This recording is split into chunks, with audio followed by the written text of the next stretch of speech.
Abraham is considered the father of three religions, Judaism, Christianity, and Islam, for being the one to go out and preach the concept of one God.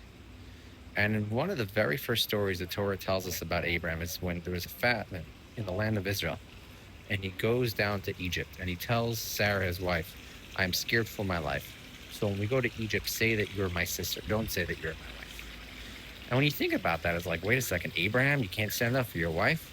Later in the story of Abraham, we learn that he fights with 250 of his men against four mighty kingdoms, and he goes after them and he conquers them and destroys them. And yet here he's scared to tell the Egyptians that Sarah is his wife, and he asks Sarah, tell them that you're my sister. What's going on with Abraham? Now, some rabbis look at the story and say this was wrong. That was a sin. He should have stood up for his wife. But I want to give another perspective. You see, in a relationship between a husband and wife, it's always fiery, it's passionate, it's full of love.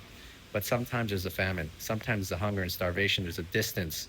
There's this disconnect between the husband and the wife. And Abraham tells his wife, Sarah, now we're in a famine. Now there's a disconnect. We're going to Egypt. Egypt is full of boundaries. The word Mitzrayim means boundaries. And now it's time to be like a brother and a sister. A brother and sister, they can fight always. They could be constantly going back and forth with each other, but yet they're a brother and sister. They're one. They're one unit. They're siblings. So to a husband and wife, remember that you're two halves who came together. And you're more than just two people who choose each other every day. You're two souls who are truly reunited at marriage. And therefore, sometimes you have to be like siblings. I think the lesson isn't only for a husband and wife, it's for every single Jew. We all felt that fire and that burn to stand up for one another after October 7th, that to be there for each other, to support Israel. Now that the war seems like it's coming to an end, we have to remember that we still have to be there for each other. Yes, the fire and the passion is not there. There may even be a famine. There may even be a hunger and a starvation coming soon.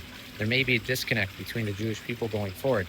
But we have to remember we're not just like a husband and a wife. When things are going great, we're there for each other.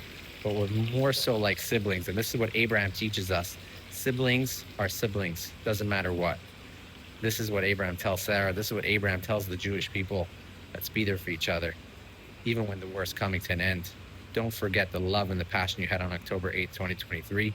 That love and passion for standing up for one another has to continue. Wishing you all Shabbat Shalom.